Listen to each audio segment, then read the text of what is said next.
Si vous ne savez pas encore ce que vous allez manger ce soir, peut-être que nos invités vont vous proposer quelques idées. Ils sont champions dans leur catégorie. Et leur catégorie, c'est la pizza. Et c'est dans Gadiam Réunionnais.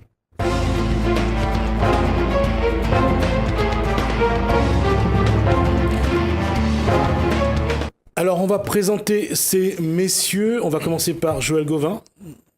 Bonsoir. Bonsoir. Davy Virapin, bonsoir. Bonsoir. Alessandro Lampis, chef italien Saint-Leu, bonsoir. Bonsoir, merci. Et Nicolas Sadé, bonsoir. Bonsoir. Alors, vous, votre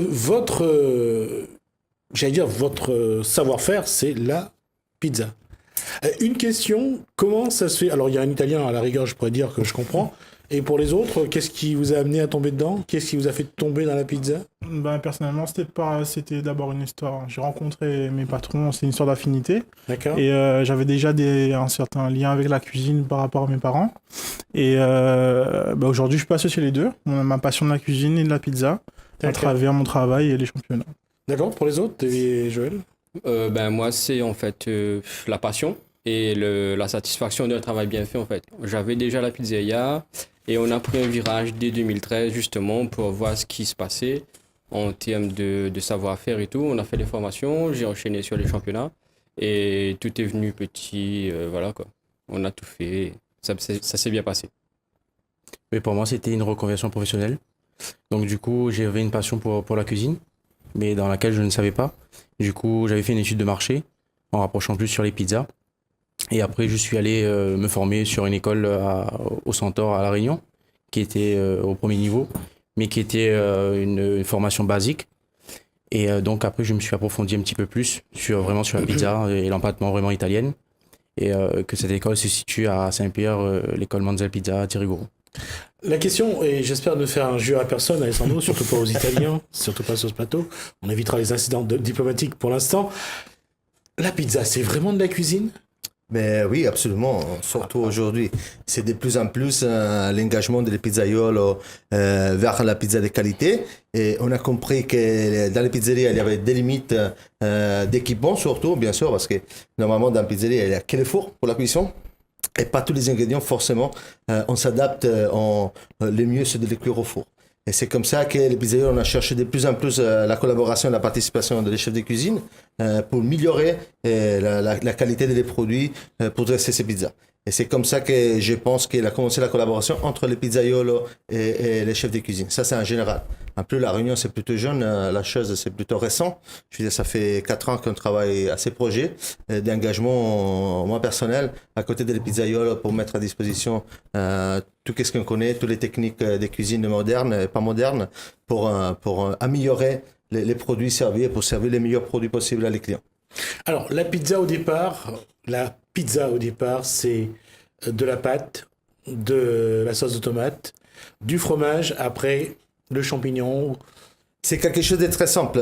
On peut dire la pizza, c'est considéré bien sûr normalement les plats emblématiques italiens, bien sûr, et surtout de la ville de Napoli, où il y a la vraie tradition de la pizza. Et là-bas encore, c'est vu comme quelque chose de très populaire, et que ça coûte pas cher. On peut considérer qu'en Italie, un pizza margherita chez les grands pizzaiolos, ça coûte autour de 4 € à peu près, était toujours encore considéré Alors, quelque chose de très simple. quand on dit margarita, on précise bien, donc ça c'est la pâte, la sauce de tomate. Un bon sauce tomate, c'est possible du tomate italien. Ouais. Et en Italie, nous, on n'utilise pas de fromage, nous, on utilise de la mozzarella.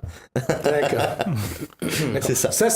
Au départ, c'est ça la pizza. Oui, finalement. basilic, un filet Ouais. d'huile d'olive. C'est quelque chose de très très simple. C'est quelque chose qui c'est vraiment ancestral dans la culture Et italienne. là, c'est un aliment nourrissant. Il n'y a pas trop de graisse, il y a pas trop il y a du très féculent, des légumes et puis du fromage. C'était quelque chose qui était dans la possibilité de tout le monde à l'époque. Parce que la tomate, on la trouvait très facilement. Quelques feuilles de basilic, dans tous les balcons italiens, on peut trouver. Et les huiles d'olive étaient quelque chose qu'on faisait maison à l'époque. Je veux dire, étaient tous des ingrédients vraiment très populaires. Ça coûtait même pas cher. Comment on devient champion du monde? Non, je sais pas encore. On essaiera cette année. Pour vous trois, cette culture de la pizza, comment vous la vivez tous les jours? Alors, du coup, moi, j'aimerais dire qu'à La Réunion, c'est très métissé, très folklorique. Donc, on retrouve un peu de tout. Et nous, on a choisi, je pense que... C'est quoi pour Davy une vraie pizza? Une vraie pizza, c'est ce qu'il vient de dire. Alors, nous, on a choisi de travailler avec une bonne farine, mais sur un protocole d'empattement professionnel, sachant que la pâte, elle mature minimum 24 heures au frais. Et on sélectionne quand même une bonne sauce tomate et de la mozza. Donc, à la base, une margarita chez nous, elle doit être bien. C'est pareil pour vous? Pour vous deux? En fait, pour moi, c'est pareil. C'est la sélection des produits qui a fait que. Et puis, la manière de travailler aussi la pizza. Parce que, comme il disait, c'était. En fait, plus qu'on va choisir des éléments matières premières très importants, mieux que la pizza sera de bonne qualité. Donc, il faut choisir matière première, déjà une bonne farine. Qui dit une bonne farine, bonne sauce tomate. Alors, c'est quoi une bonne farine? En fait, une bonne farine, c'est-à-dire c'est que nous, on est à la recherche, surtout les pizzaiolos, on est à la recherche d'une farine vraiment pour pouvoir l'étaler à la main. C'est-à-dire il y a une fiche technique à respecter sur cette farine pour qu'on puisse travailler et surtout sur la force de cette farine. Alors, j'aimerais juste que vous montriez les deux pizzas que vous avez posées sur la table à la caméra qui est face à vous, si vous voulez bien le faire face à vous. Regardez vos caméras devant vous. Non, restez assis. Faites juste soulevez le caméra, Alessandro. Voilà. Montrez à la caméra. Ouais, c'est juste la base, ça. Ouais, juste la base, voilà. Juste montrer. Ça c'est une pizza. Bon, votre caméra il est en face de vous. C'est celle-là.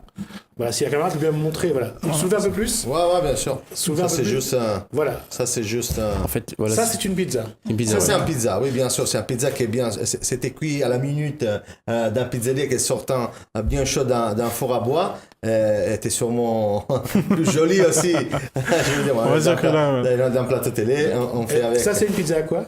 Non, Ça, là, en fait, ça, c'est juste la base. Et là, après, on va on va faire On a un pensé- montage. Donc, déjà pour avoir un aspect visuel de ce que ça de la donne, en forme. fait. D'accord. De toute façon, on peut voir déjà qu'il y a Un trottoir. les bords qui s'est tout à fait développé. Alors- Et à la découpe, il sera bien alvéolé aussi. Ma question, c'est quoi une bonne pâte de pizza? Est-ce que Nicolas peut bien soulever cette pizza et montrer à la caméra qui est face à lui? Prenez la pizza dans la main. Prenez la pizza dans la main et montrez à la caméra. On va juste qu'on montre. Voilà. Restez comme ça. Voilà, l'image est excellente. Voilà. Ça, c'est la pâte. Est-ce que c'est ça une bonne pâte à pizza? bien sûr, une bonne pâte à pizza, comme de toute façon, je pense qu'on revient toujours au même fondement. C'est une farine de qualité, un étalage à la main, un savoir-faire avant tout. Et ce qui fait la différence, c'est vraiment la qualité des produits et l'amour qu'on va y porter. Alors la question à vous quatre. Alors qu'est-ce qu'on doit dire de ces pâtes de pizza qu'on trouve parfois qui sont tellement minces, parfois qui sont très dures? Alors c'est ça de la pizza ou c'est quelque chose Du qui se business. rapproche? Ça, c'est la pizza business, que c'est un petit peu, on trouve un petit peu dans tous les domaines, surtout du snacking. La pizza, c'est considéré quelque chose de très simple à faire.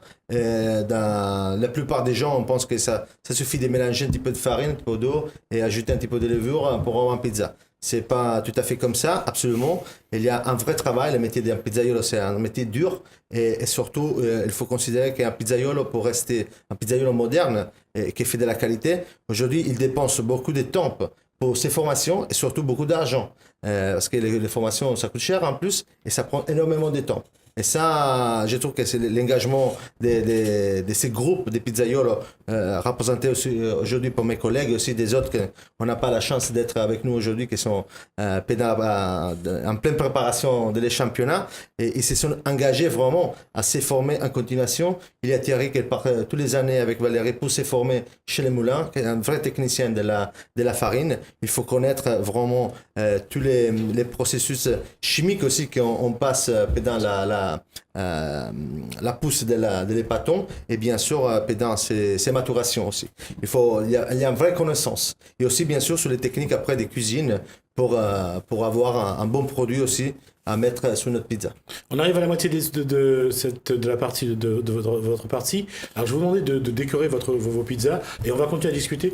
Et là je vais te poser la question à Joël Gauvin.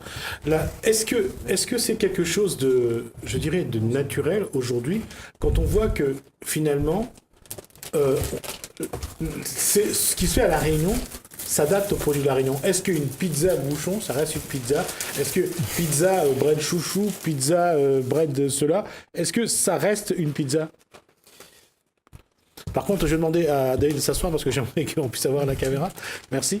Oui, c'est vrai qu'à La Réunion, on a eu une culture vraiment différente aussi des pizzas. C'est vrai qu'on voit un peu de tout, une pizza boudin, une pizza bouchon, Pizza orgueil saucisse. saucisse, tout ça. C'est vrai. C'est une culture, il y a la demande, c'est vrai qu'il y a une demande, mais il faut savoir aussi s'arrêter à rester vraiment... Je ne vais pas plagier ou paraphraser plutôt Daniel Waro, mais là, il n'a pas pour casco une autre histoire là. Oui, aussi. Un petit peu. Peut-être aussi, il ne faut pas trop mélanger, rester dans la tradition, par exemple, rayonnaise, le créole, par exemple, vraiment repas. Repas, c'est les repas et la pizza, c'est la pizza. Ne pas trop, voilà. mélanger les Trop choses. mélanger les choses. Ouais. Tout à fait. Et quelque part, quand vous, professionnel de la pizza, vous voyez ça, vous pensez à quoi? Ça vous fait quoi? De voir que on met parfois du Nutella sur une pizza, on met des frites, on met du jambon, on met tout ce qui leur passe par la tête, ils mettent sur la pizza. Après, les autres qui font ça, c'est qu'ils ont la demande, donc ils le font. Et moi, on fera jamais ce groupe-là, on fera jamais un truc comme ça. Il faudra vraiment travailler sur ces produits. Et plus on travaille sur ces produits vraiment de qualité, ça sera beaucoup mieux. D'accord.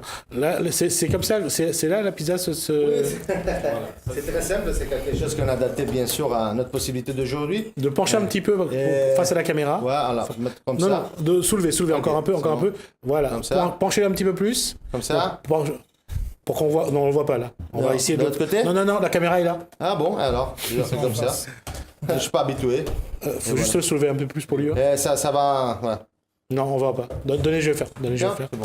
Donnez, je vais montrer. Je suis pas. Ça va être plus simple. Alors, juste attends la caméra. Qu'est-ce qu'il y a dessus là?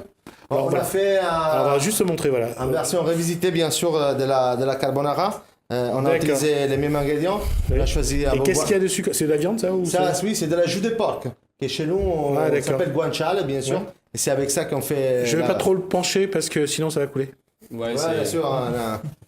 Voilà. Et Là. par contre, l'autre, si Nicolas peut le montrer, ça serait bien aussi. Hop. Je pense que c'est joli. Les fleurs se mangent aussi également. Tout à fait. Voilà. C'est Possible bien. avec Voilà. des feuilles de vigne. Donc, Non, il faut le lever encore un peu plus. Encore Là, un c'est peu bon plus. Encore. Lever. Hop. Encore, voilà. Là, vous avez donc les tomates, le saucisson. c'est quoi, Joël? En fait, Spianata. voilà, c'est une spianata calabraise qui vient directement de l'Italie. Ouais, c'est ça en fait. Et avec un fondu de fromage. Attends, on va montrer après. Vas-y, continue. Avec un fondu de fromage Piton Maido de D'accord. La Réunion et poivre pays. Ouais. Et avec de la mozzarella et des tomates cerises. pays D'accord. aussi. David va montrer le saucisson à sa caméra qui est ici. Voilà, c'est levez encore un Spianata. peu. Voilà. C'est good, c'est quoi? Ça, c'est la Spianata Calabra qui vient d'Italie, qu'on a fait commander directement par notre fournisseur local D'accord. et qui livre ça spécialement à notre demande en fait. Donc, en fait, là, Et si- j'aimerais vraiment appuyer sur le fait que on a un investissement sur le four, sur le froid, sur les formations, dans la recherche et qu'en fait on fait vraiment ça par passion, on aime parce qu'on sert aussi à notre famille, à nos parents et c'est vraiment le but de retransmettre toute la passion dans une pizza. Regardez comment elles sont belles là et voilà quoi. En plus elles sont très digestes. Mais est-ce que le créole qui est habitué, enfin je parle du créole qui est habitué à manger son riz, son grain et son curry, est-ce que lui qui a besoin toujours de se caler avec ça, est-ce que ça peut lui remplir l'estomac et à satiété? Bah, en général, la pizza, c'est avant tout. Il faut arrêter d'associer, on va dire, la pizza au côté malbouffe aujourd'hui. Ce qu'on essaye de Non, faire, je dis pas que c'est malbouffe. Ouais. Je dis est-ce que quand tu es habitué C'est de manger, suffisant. voilà, Mais- habitué de manger du riz, du grain et un curry, Oui. est-ce que ça va le caler? on retrouve voilà. dans une pizza tous les ingrédients qui sont nécessaires D'accord. à être rassasié avec la pâte à pizza, la sauce D'accord. tomate, le fromage, de la viande, des légumes. La pizza aujourd'hui, c'est quelque chose qui est équilibré et D'accord. qui est parfait pour un repas. C'est un repas complet. C'est un Juste à repas dire, complet. Nicolas, il n'y a pas de discrimination à l'alimentation. Non, bien sûr que non. Surtout pas. Mais c'est vrai que nous, enfin, moi j'ai pu constater sur Saint-Benoît surtout, il disait que les pâtes à pizza, en fait, ils donnaient à tout le monde un peu mal au ventre auparavant. Ouais. C'est que c'est vrai. Parce que on a pu, après ma formation chez Manzel Pizza, on voyait très bien que les maturations de pâtes, c'est très important. Plus que l'heure de repos, plus que la pâte sera digeste et moelleuse en bouche. Donc on va retrouver une pizza croustillante à la cuisson et aussi digeste pour nos clients. Et puis, je pense aussi que c'est une question d'habitude. C'est pour ça que j'avais posé la question. C'est aussi une question d'habitude. Quelqu'un qui est habitué à manger son riz ou son pain, manger une pizza, c'est pas sûr que ça va lui- C'est pour ça qu'il faut acheter 2. Comme ça, la pizza, tout simplement. Tout à fait. Bravo. J'ai pas pensé à ça. Ouais, ben justement. Alors, tout à l'heure, on parlait d'un concours. C'est quoi ce concours? Ah oui, il y a aussi, on s'inscrit aussi dans une démarche de représenter l'image de la Réunion sur les concours, que ce soit à la Réunion, en métropole, en Italie ou en Australie sur les championnats mondiaux comme en métropole. Et on va bientôt partir. Donc on a monté une équipe Réunion. C'est quand vous partez? On prend l'avion le 1er et le championnat de France, ça sera le 4 et le 5 à Paris. Voilà, donc on est plusieurs Réunionnais à C'est une délégation de combien? Une délégation de combien? On est à 7 7 ou 8 personnes. Voilà, 7-8? Ouais. D'accord. de différents endroits sur l'île qui ont participé aux qualifications pour le championnat de la Réunion, qui vont représenter la Réunion au championnat de France, et une partie de l'équipe va aussi partir en Italie sur le championnat du monde. D'accord. Voilà. Et vous partez où? Moi, je fais les deux. Les deux. Oui, bien sûr. En tant qu'Italienne, j'amènerai. C'est sur quelle partie? Sur quelle région d'Italie? C'est sur Parme. C'est au milieu de l'Italie. C'est les championnats plus réputés au monde. Pour ça que ça concerne la pizza. On aura à peu près 600 participants qu'on arrive vraiment dans tous les pays du monde. C'est un championnat très technique, très difficile, dans lequel la Réunion elle a déjà marqué des points dans le 2015 et qu'on a participé avec Thierry Gouraud. Il a fait 6e place au monde en pizza classique, qui c'est la catégorie la plus difficile, la plus réputée, et surtout était le meilleur français de l'année. C'est-à-dire que aujourd'hui, quand on parle des pizzas qualité en France, on jette un œil dans l'océan Indien. Alors, ce que je vous propose, c'est que lorsque vous revenez, vous nous rappelez, et puis on vous réinvite, et à ce moment-là, vous reviendrez avec les pizzas qui vous auraient amené au plus haut niveau. Ce qui est certain, c'est qu'on va essayer de représenter au maximum la Réunion. C'est notre but premier, c'est ça, c'est de vraiment essayer d'exporter. Alors, ça sera donc une pizza rougail saucisse, rougail boucané, Alors, c'est des andouilles. un petit peu, on travaille sur les mêmes bases, on va dire des produits locaux, Ouais. associés à des produits d'ailleurs pour donner, on va dire, le meilleur de la pizza. Enfin, ce qu'on considère comme... Si je peux, je dois dire, par contre, avec les produits de la Réunion, avec lesquels on a fait notre pizza, on a déjà tenu pas mal de résultats. Je veux dire, Thierry, il a gagné un championnat du monde en Australie dans le 2016 avec un pizza que j'ai travaillé avec lui sur la recette et qu'il avait dans ses ingrédients certains produits de la Réunion, mais surtout, était un pizza qu'il avait du café Bourbon Pontu dessus.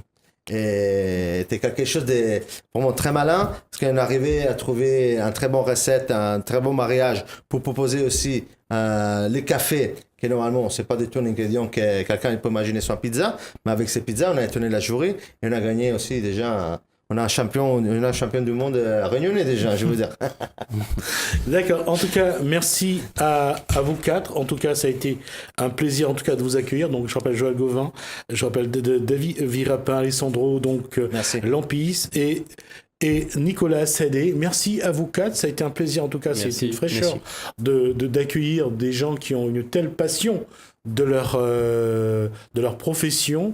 C'est vraiment un plaisir de voir aussi la pizza différemment et de le voir aussi comme un aliment complet mais qui n'apporte pas forcément c'est pas en tout cas une malbouffe comme la disait tout à l'heure Nicolas Sadé, bien sûr avec un regard froid sur moi en me disant mais vous êtes qui vous?